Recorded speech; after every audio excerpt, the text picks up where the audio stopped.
Most valuable player on the Niners team is who? I'm gonna go off the board here, Dan. I'm gonna say Brock Purdy. I'm going Brock Purdy here, not just because of the way he's playing, but because of the way that he's playing. You don't hear the words Trey and Lance ever anymore. End of story. Whatever the Niners gave up for Trey Lance, whatever they couldn't get out of Trey Lance, normally that would send the coach and the general manager to the unemployment line. Instead, they both got contract extensions. Yeah. That's because Brock Purdy plays the way that he plays. Also, the value is not just figurative; it's literal. The amount of money that they get to pay so many others because of the contract. He's the last pick in the draft doing this, Dan, and so he is terrific. And I know McCaffrey's scoring like crazy, and I know Fred Warner and Bosa are doing what they're doing on that side of the ball. But Brock Purdy is just spectacular, and so many people don't believe it because he looks like he's going to a civil engineering class instead of coming for you and your defense. And I think we're going to see it again Sunday night. Yeah, I agree with you. He can be the most valuable player on his own team, but Christian McCaffrey will be in consideration for the MVP league-wise.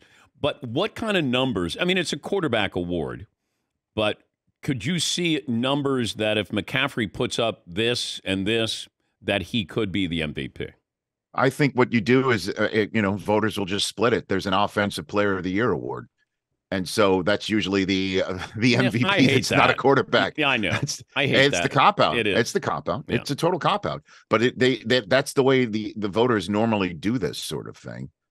Hey, listen, again, you cannot discount the way that Purdy is playing and how it has taken the pressure off, the lid off, if there was such a thing. I don't think there was, because Jed York loves his coach and his general manager, and for good reasons.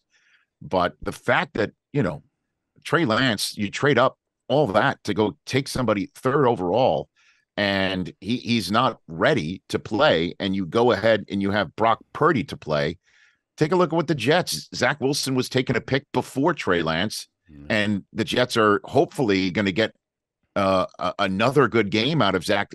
2 consecutive games from Zach Wilson of significant leadership and play. They haven't had that yet. And the Niners are starting 4-0 with Mr. Irrelevant, if you will, being the most relevant player for them, I believe. And that's, and that's fully understanding what McCaffrey's looked like. 18 touchdowns in his first 18 games as a Niner. That I would say is a significant contribution, DP.